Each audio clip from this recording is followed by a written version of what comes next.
नमस्कार, मैं हूं आपके साथ इश्तियाक अहमद और आप देख रहे हैं आरए न्यूज। स्वागत है आपका चुनावी चक्रवात 2022 में। और वहीं यूपी में लगातार विधानसभा के चुनाव चल रहे हैं और यूपी के 5वें चरण में 12 जिलों में चुनाव चल रहा है। और वहीं आपको बता दें, इस वक्त एक बड़ी खबर सामने आ रही है, जहां पर चित्रकूट इंटर कॉलेज में ईवीएम मशीन खराब हुई है। वहीं आपको बता दें कि बूथ संख्या 401 पर ईवीएम मशीन खराब हुई है। आपको बता दें 7 बजे से अब तक मतदान शुरू नहीं हो पाया। इस वक्त की बड़ी और अहम खबर जो कि चित्रकूट से सामने आ रही है, जहां पर ईवीएम मशीन खराब होने की सूचना सामने आई। और वहीं आपको बता दें कि सिराथू विधानसभा में भी कई जगह ईवीएम खराब आई है। आपको बता दें कि बूथ नंबर संख्या कौन कौन सी है जहां पर ईवीएम मशीन खराब देखने को मिली है। बूथ नंबर 378 पर भी ईवीएम मशीन खराब हुई है और इसके अलावा 333 बूथ नंबर पर भी ईवीएम मशीन में खराबी देखी गई और इसके अलावा 358 और 910 पर ईवीएम मशीन खराब लगी है। और वहीं आपको बता दें कि खराब मशीन की वजह से लाइन में लगे हुए हैं मतदाता और जिसके बाद मतदाताओं में भारी नाराजगी भी देखने को मिली है। और यूपी में चुनाव के 5वें चरण की वोटिंग शुरू हो चुकी है, लेकिन इसके बावजूद कई जगहों पर ईवीएम मशीन खराब है, जिसकी वजह से मतदाताओं को लंबी लाइनों में लगना पड़ रहा है। इसके अलावा आपको बता दें कि मतदाताओं में ईवीएम मशीन बजे तक चलेगा। इस वक्त की बड़ी और अहम खबर हम आपको बता रहे हैं, जहां पर चित्रकूट में कई जगह और सिराथू में कई जगह ईवीएम मशीन खराब की सूचना मिली है, जिसके बाद मतदाताओं में भारी आक्रोश भी देखने को मिला। और कई जगहों पर जहां पे मतदान का जो समय था वो 7 बजे था, लेकिन जहां ईवीएम मशीन खराब हुई है वहां पर मतदान अभी तक शुरू नहीं हो पाया। और इसके अलावा आपको बता दें कि यूपी की करीब 61 विधानसभा सीटों पर मतदान है और सिराथू विधानसभा में कई जगह ईवीएम मशीन खराब की सूचना मिली है। और वहीं आपको बूथ नंबर संख्या बता दें कि कहां पर ईवीएम मशीन खराब हुई है। तो 378, 333, 390 विधानसभा खराब हुई है। और वहीं आपको बता दें कि चित्रकूट इंटर कॉलेज में भी ईवीएम मशीन खराब हुई है और इसके अलावा चित्रकूट की बूथ संख्या 401 पर ईवीएम मशीन खराब होने की सूचना मिली। और इसके अलावा आपको बता दें कि यूपी में 5वें चरण का चुनाव जारी है और इसमें करीब 393 प्रत्याशी चुनावी मैदान में हुए। और इसके अलावा आपको बता दें कि कौन से जिले में मतदान, जहां पर सिराथू विधानसभा से कई जगह ईवीएम मशीन खराब होने की सूचना मिली। और वहीं बढ़ेंगे अगली खबर की ओर, जहां पर यूक्रेन हमले के तीसरे दिन वहां फंसे 250 भारतीय स्टूडेंट्स को रोमानिया के रास्ते भारत लाया गया और रोमानिया से एयर इंडिया के विमान ने शनिवार रात 9:30 बजे उड़ान भरी और रविवार तड़के करीब 3 बजे ये दिल्ली भी पहुंचा। और फ्लाइट में सवार छात्रों ने खुशी जाहिर की और भारत माता की जय के नारे भी लगाए गए और एयरपोर्ट पर उनका स्वागत civil aviation minister Jyotiraditya Scindia ने किया है। और इस बीच हंगरी के बुडापेस्ट से भी एक विमान सुबह 5 बजे निकला है और इसमें करीब 240 भारतीय नागरिक सवार हैं।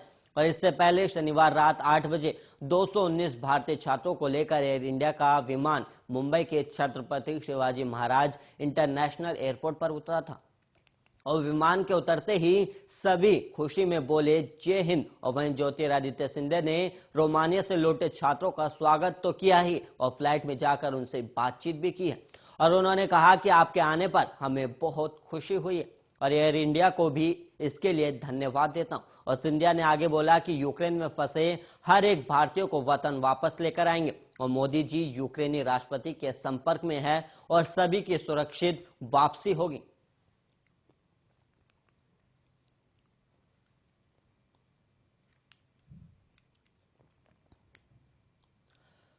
और वहीं यूक्रेन पर हमले के तीसरे दिन रूस ने दावा किया कि उसने 800 यूक्रेनी सैन्य ठिकानों को तबाह कर दिया और इनमें करीब 14 सैन्य हवाई क्षेत्र, 19 command post, 24 S-300 anti aircraft missile system और 48 रडार स्टेशन शामिल है।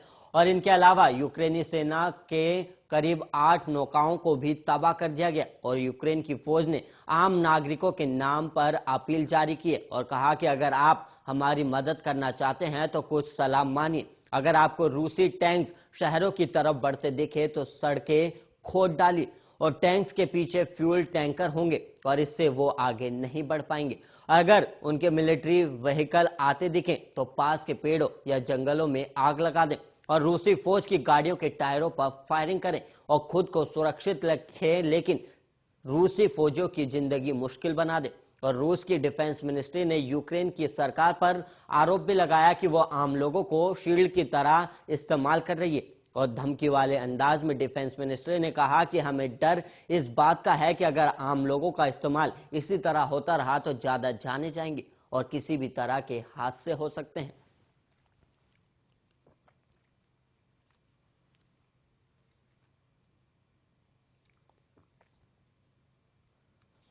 वहीं यूपी में 5 चरण के लिए 61 विधानसभा सीटों पर वोटिंग चल रही है और जिसके चलते डिप्टी सीएम केशव प्रसाद मौर्य ने सुबह सुबह सबसे पहले पैर छूकर मां का आशीर्वाद लिया और मां ने उन्हें दही खिलाया गया। और वहीं आपको बता दें कि योगी सरकार के सबसे ज्यादा 6 मंत्रियों की प्रतिष्ठा भी इस फेज में दांव पर लगी है और उप मुख्यमंत्री केशव प्रसाद मौर्य सिराथू विधानसभा सीट से चुनाव लड़ रहे हैं। तो वहीं कैबिनेट मंत्री राजेंद्र प्रताप सिंह उर्फ मोती सिंह पट्टी सीट से चुनावी मैदान में और इसके अलावा कैबिनेट मंत्री सिद्धार्थनाथ सिंह इलाहाबाद पश्चिमी से प्रत्याशी और वही नागरिक उद्यान मंत्री नंद गोपाल नंदी इलाहाबाद दक्षिण से चुनावी मैदान में उतरे हुए और वहीं समाज कल्याण मंत्री रमापति शास्त्री मनकापुर विधानसभा सीट से और वहीं राज्य मंत्री चंद्रिका प्रसाद उपाध्याय चित्रकूट सदर से चुनाव लड़ रहे हैं। और वहीं योगी सरकार के मंत्री रहे मुकुट बिहारी की जगह उनके बेटे और पूर्व मंत्री अनुपमा जायसवाल भी चुनावी मैदान में हैं।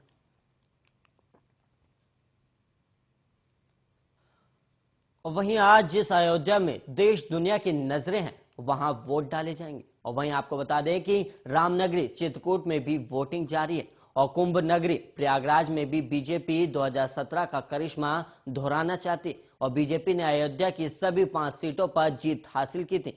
और वहीं आपको बता दें कि प्रयागराज की 12 में से 9 और चित्रकूट की 2 सीटों पर जीत का झंडा लहराया गया था। तो वहीं कांग्रेस के गढ़ अमेठी की सभी सीटों के साथ रायबरेली की सलोन सीट पर भी चुनाव है। और वहीं राहुल गांधी ने यूपी में सिर्फ अमेठी और रायबरेली में प्रचार किया और 2017 में अमेठी की 4 और जगदीशपुर सीट पर कांग्रेस का खाता भी नहीं खुला था। और ऐसे में कांग्रेस के सामने न सिर्फ अपना गढ़ हासिल करने का बल्कि अस्तित्व बचाने की भी बड़ी चुनौती है। और अगर बात की जाए समाजवादी पार्टी की तो पार्टी के सामने 2012 का प्रदर्शन दोहराने की चुनौती है। तब सपा ने 61 में से 41 सीटें जीती थी और 2017 में कांग्रेस के साथ गठबंधन होने के कारण समाजवादी पार्टी 61 में से 46 सीटों पर चुनाव लड़ी थी और इसमें उसे महज 5 सीटें ही मिली थी और सपा 26 सीटों पर दूसरे स्थान पर थी और इनमें कुछ सीटें तो सपा मामूली अंतर से हारी थी। और ऐसे में सपा ने जीती 5 सीटों के साथ ही दूसरे स्थान पर रहने वाली 26 सीटों पर फोकस किया है।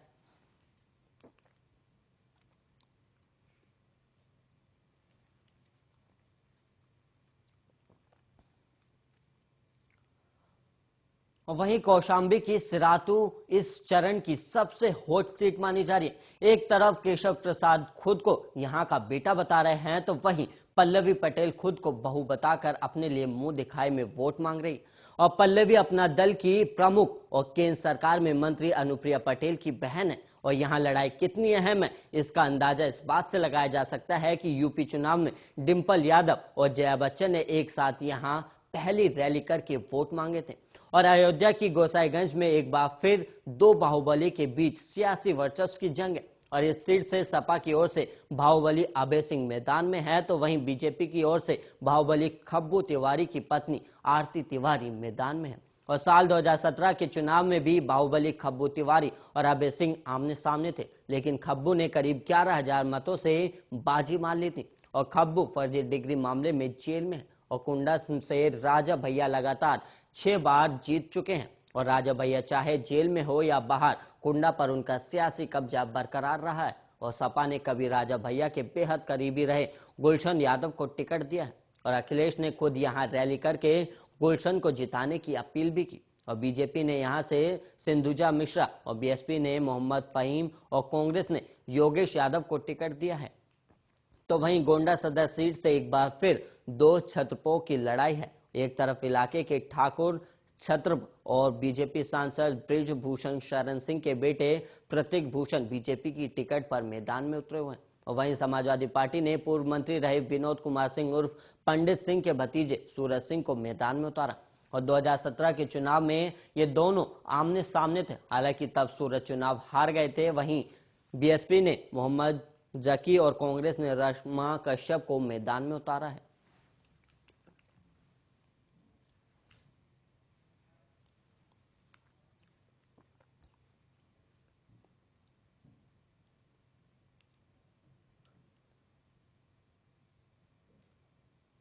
टीम इंडिया ने श्रीलंका के खिलाफ घरेलू टी20 सीरीज में शानदार प्रदर्शन किया और टीम इंडिया ने शनिवार को दूसरा मैच 7 विकेट से जीतकर टी20 की सीरीज में 2-0 की अजय बढ़त बना ली। और इस मैच में ऑलराउंडर रविंद्र जडेजा ने शानदार प्रदर्शन किया और मैच में जडेजा ने पहले गेंदबाजी करते हुए 4 ओवरों में 37 रन देकर 1 विकेट लिया। और वहीं टी20 में 37 रन देना बड़ी बात होती है। और साथ ही श्रीलंकाई पारी के दौरान जडेजा ने एक ही ओवर में 18 रन भी लुटाए थे और इन दोनों ही चीजों का बदला जडेजा ने अपनी बैटिंग में पूरा कर लिया। दरअसल मैच में श्रीलंका ने टॉस हारकर पहले बल्लेबाजी करते हुए 5 विकेट पर 183 रन बनाए थे और जवाब में टीम इंडिया ने 17 ओवर में ही 3 विकेट गंवाकर 186 रन बनाते हुए मैच अपने नाम कर लिया। और इस मैच में श्रेष्ठ ने नाबाद 74 रन, जडेजा ने नाबाद 45 और संजू सैमसन ने 39 रनों की पारी खेली और जडेजा ने ये रन सिर्फ 18 बॉल पर जड़ दिए और इस दौरान उन्होंने 1 छक्का और 7 चौके भी जमाए। और जडेजा ने गेंदबाजी के दौरान 1 ओवर में जो 18 रन लुटाए थे उसका बदला भी बल्लेबाजी में लिया है। और उन्होंने भारतीय पारी के दौरान 16वें ओवर में तेज गेंदबाज दुष्मंता चमीरा की धुलाई कर दी और जडेजा ने इस ओवर में 22 रन बनाए और उन्होंने ओवर की पहली बॉल पर डबल रन भी लिया था और दूसरी बॉल पर छक्का जड़ दिया और इसके बाद लगातार 3 चौके जमाए गए और इसके बाद फाइट से रन भी मिला। फिर आखिर में सिंगल रन लिया गया और इस तरह ओवर में कुल 22 रन बनाए गए। और वहीं इस वक्त सुल्तानपुर से एक बड़ी खबर सामने आ रही है, जहां पर सुल्तानपुर में 181 बूथ नंबर की ईवीएम मशीन खराब होने की सूचना मिली है। और वहीं बंदुआ कला के दादूपुर गांव में बूथ संख्या 181 है, जहां पर इस वक्त ईवीएम मशीन खराब होने की सूचना सामने आई। इस वक्त की बड़ी और अहम खबर आ रही है, जहां पर लगातार कई जगहों पर ईवीएम मशीन खराब होने की सूचना मिल रही है। और वहीं सुल्तानपुर में भी बूथ नंबर 181 पर ईवीएम मशीन खराब होने की सूचना मिली है, जिसके बाद वहां पर चुनाव प्रभावित हो रहा है। और वहीं आपको बता दें कि लगातार मतदाता लाइन में लगे हुए हैं और ईवीएम मशीन खराब होने के चलते लोगों में आक्रोश भी है। और वहीं आपको बता दें कि लगातार कई जगहों से ईवीएम मशीन खराब होने की सूचना सामने आ रही है। और वहीं इसी सिलसिले में एक और सूचना सामने आई, जहां पर सुल्तानपुर में ईवीएम मशीन खराब होने की सूचना सामने आई। उसके अलावा आपको बता दें कि सुल्तानपुर की 181 विधान बूथ नंबर पर ये ईवीएम मशीन खराब हुई। और वहीं आपको बता दें कि यूपी में 5वें चरण का चुनाव जारी है और इसी के सिलसिले में करीब 61 विधानसभा सीटों पर चुनाव हो रहा है और कई जगहों पर सुबह 7 बजे से वोटिंग शुरू हो गई, लेकिन कई जगहों पर ईवीएम मशीन खराब होने के चलते वोटिंग शुरू नहीं हो पाई। और इसी में आपको बता दें कि सुल्तानपुर में 181 बूथ नंबर की ईवीएम मशीन खराब हुई, जिससे मतदाताओं की लंबी लंबी लाइनें पोलिंग बूथ पर लगी हुई है, जिसमें मतदाताओं में काफी आक्रोश भी देखने को मिल रहा है। वहीं आपको बता दें कि लगातार ईवीएम मशीन खराब होने की सूचना सामने आ रही है और इसी सिलसिले में सुल्तानपुर में भी ईवीएम मशीन खराब होने की सूचना सामने आ रही है। और वहीं आपको बता दें कि बंदुआ कले के दादूपुर गांव में बूथ संख्या नंबर 181 है, जहां पर ईवीएम मशीन खराब होने की सूचना मिल रही है।